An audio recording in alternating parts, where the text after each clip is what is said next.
We are going to be chatting about product market fit in the age of AI, and Joris knows a thing or two about building products at scale.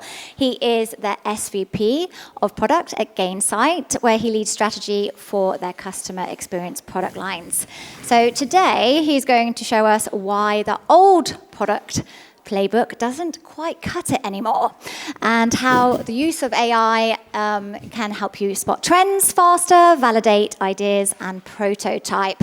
So let's give a huge round of applause to Joris.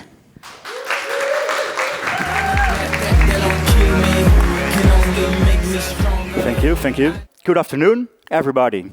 So, let's see how this clicker works. It does.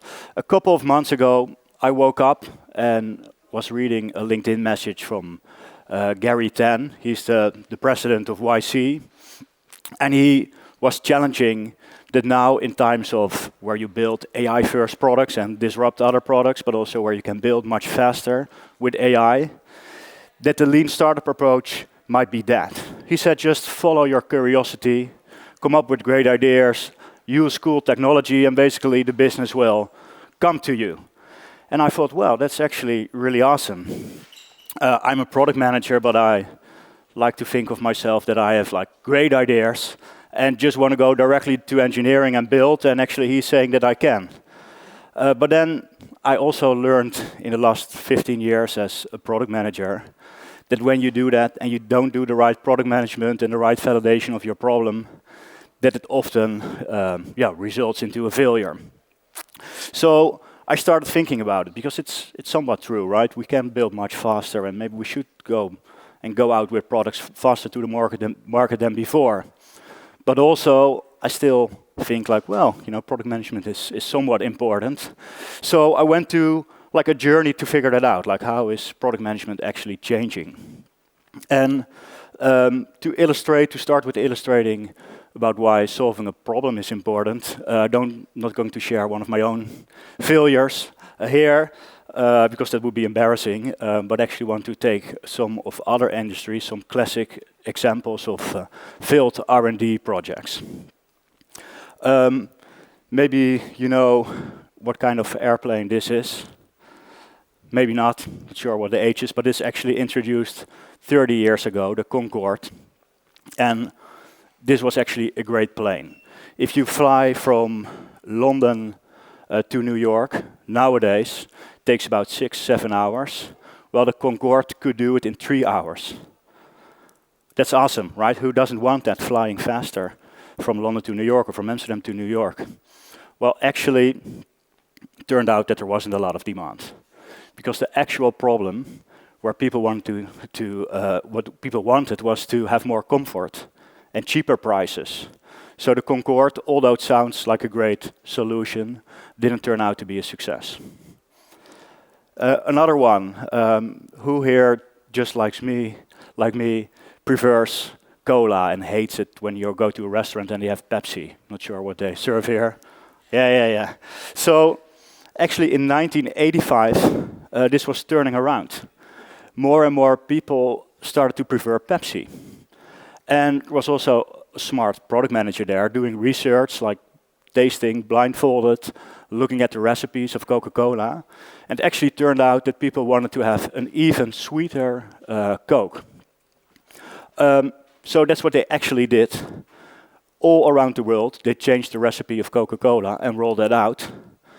And instead of increasing sales, it actually decreased even more. Because what the actual problem seemed to be was that people didn't want a Coca-Cola who was like all about competition with Pepsi and fighting and figuring out like new ways to brand themselves. They wanted to have the classic Coca-Cola with the values and Santa Claus and all of that. And when they changed back to just being the classic Coca-Cola, actually their sales started to increasing again. Well, turning into us like now preferring a Coca-Cola. So that's a couple of examples which shows like it's important to understand what the actual problem is that you solve. But on the other hand, of course, it's also really true that, these are all R&D products. It's not building a SaaS product. It is true nowadays that you can build much faster, right? And This is maybe how you have been working on R&D, like the agile way, start small, with a skateboard, from there to a scooter, to a bicycle, to a car, step by step, start validating it. But what you can do now is just immediately vibe code, launch a big like starship, and actually you probably should work backwards, right? Have a small product from there that you can bring to the market. And of course, this is maybe a little bit over the top, but it is true that you can build much faster. And this is an example of a Base 44, a solo entrepreneur that just on his own, with the help of AI, built a company that he sold within 6 months for $80 million to Wix. It's incredible, right? So that's also why you see that the amount of SaaS companies keeps on increasing, right? In 2011, the MarTech category, I think one of the crowdest one, had 150 companies in it. Fast forward to today, 2025, it's 15,000. And it keeps on increasing, right? It's like a hockey stick. And then the risk is, if you use AI, first of all, it's super hard to differentiate. But if you use AI, which is trained, and the knowledge is basically from all those 15,000 companies, that it will not really innovate. It will just come up with something that already exists. So I think that proves, again, that it is important to understand, like, which problem are you solving? For who? What are your differentiators? But on the other hand, it's also really true that you can build much faster and you should get something out. And I actually think that the lean startup approach was never arguing that you shouldn't build. But nowadays you can build much faster, and it is actually that you need to go through the cycle, just like with increased speed. So where this was the picture which I always had in my mind, product management wanted to go fast and engineering slow to follow, you can never have enough. I actually think nowadays it's more like this. Engineering can go fast, but do you have the right solutions for them to build? Have you done your homework, basically? So then I thought, well, I need to change. I also need to go faster, see what I can do. How can I use AI to speed up what I do and my teams do? So I created this framework, which I now use to go faster as a product team, which is about really nailing the fundamentals of your strategy. Use all the data that you have, internal and external. Have that two together, then spot the right opportunities with AI where you can work on, and then use AI for prototyping and go out to your customers. So this is, I would say, a really simple framework to understand your strategy. Who do you build your product for? What is the problem that you solve? What is your solution? What are your competitors? Why is your solution different than others? What are your differentiators? And I would challenge you maybe to make a copy of this slide, send it out to your management team or to your colleagues, and see if everybody comes up with the same kind of strategy. And I would probably say that it is likely that you get a lot of different answers. Also because strategy is changing all the time. But if you and your colleagues are not already aligned, then how can you use AI, right? Because they need way more context and really specific input to help you. So it starts with really creating a fundamental strategy. And what I think is most important in this big crowd, right, going back to that MarTech category, that you understand what your differentiators are. And maybe you have some custom ones, that would be great. But in general, it's just like a recipe book of standard differentiators, like you go after mid-market or enterprise, are you cheap or expensive, is it complex or simple to use, best of suite or best of breed, and pick 3 or 4 and really double down on that, because without differentiators in this market, it's really hard to do your go-to-market. I can really recommend this book. It's called Click. It's from the founders of the Design Sprint.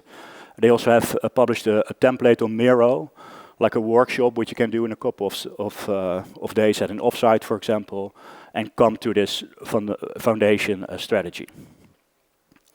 So that's one thing. Now, make sure that you nail your strategy. And then second, start to work with all the data that you have. So think about your internal data. What kind of communication do you get to your support team? Tickets, chat. What do you get back from surveys, call recordings, right, from your sales team or your customer success managers? Your emails, your product usage data. So really try to get to all the data, but then also especially what I really like is looking at external data. Not so much what your customers are saying about you, but also especially what your competitors are doing and what their customers are saying about them. So go over their G2 or Capterra reviews. See what kind of posts they publish on LinkedIn and how people comment on that. But also check their website. What are the pricing updates which they're, for example, doing? What kind of ads do they publish and to what kind of buyers? So this, of course, sounds great, all the data.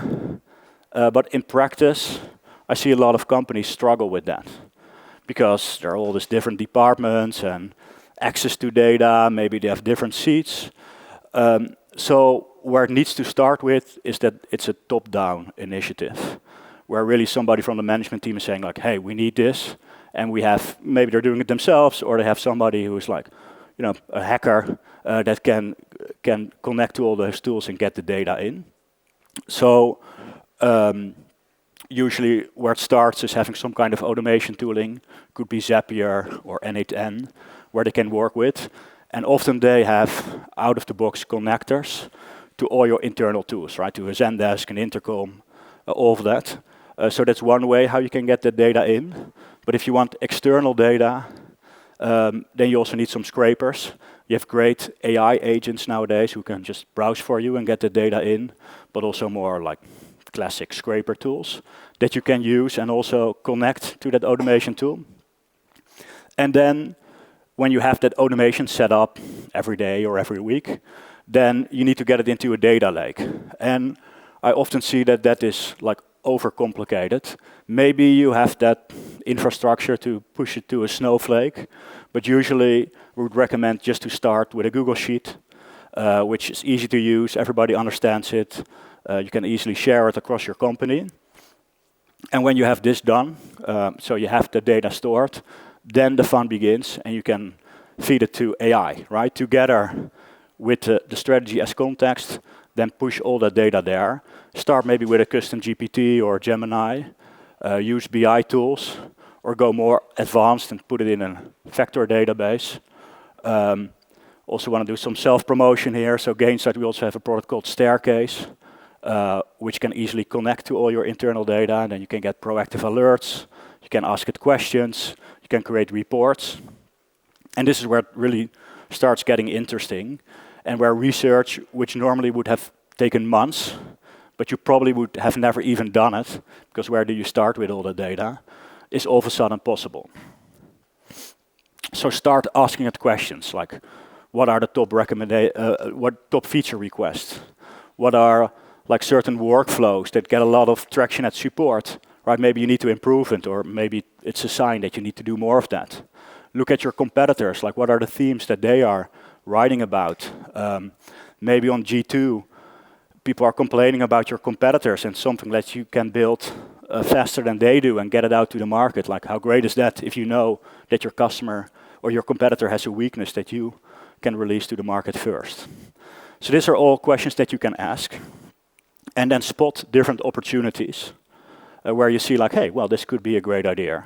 And then use a product canvas. I call it an opportunity brief. You have different versions of this if you would Google.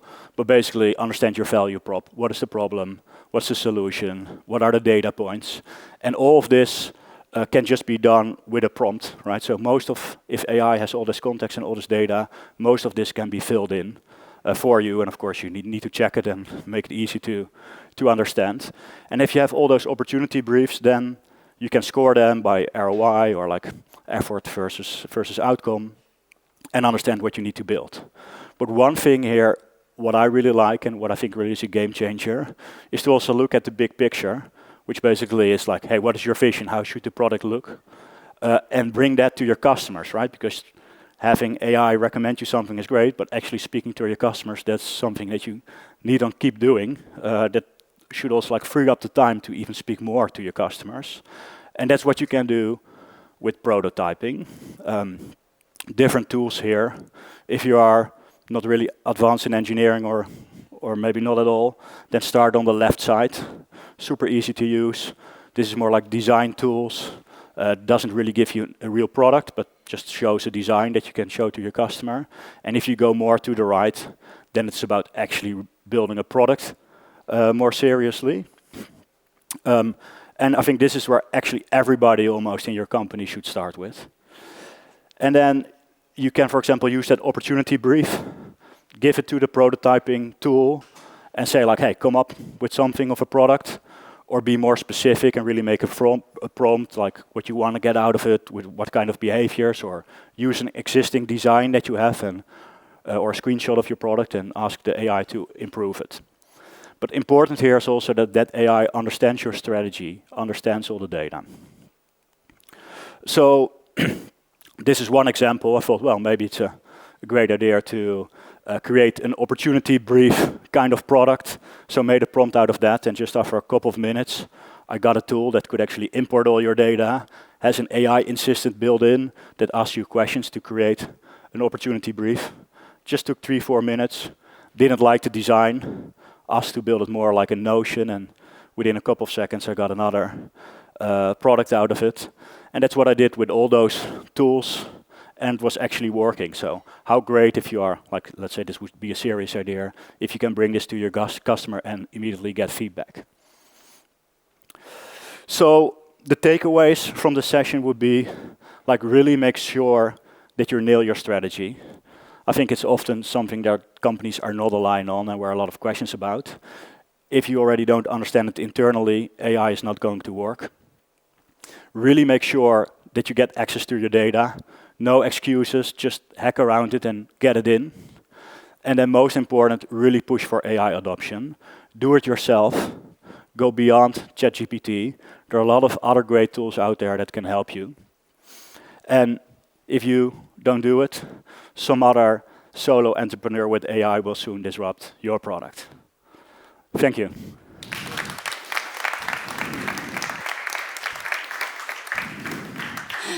Thank you so much, Joris. So I think we have maybe time for 1 or 2 questions, if anyone has them. Anyone? Silent crowd. Okay. All right. Oh, sorry. Ladies first. Oh. Yeah, ladies first. Thanks. Love your idea, because it's an idea I've been trying to implement at our company, also with the using AI and all the information you collect. 2 problems we see, and I'm interested to hear how you maybe solved it. One is, how do you make sure the LLMs you're using understand the data you're giving them? An example is when you have a call recording, how do you make sure they know who is the person who works at your company, who's the customer, etc. And then the second one is, how do you deal with the fact that right now, when you feed them way too much information, these LLMs just Go crazy. Go crazy, yeah. Yeah, great questions, because that's where, maybe I oversimplified it a little bit in the deck. So if you, let's say you would start maybe with a custom GPT, or maybe you have really a vector database and you connect it to AI, then in between that, you should create a system prompt where you should use that strategy so that it is always aware about that strategy.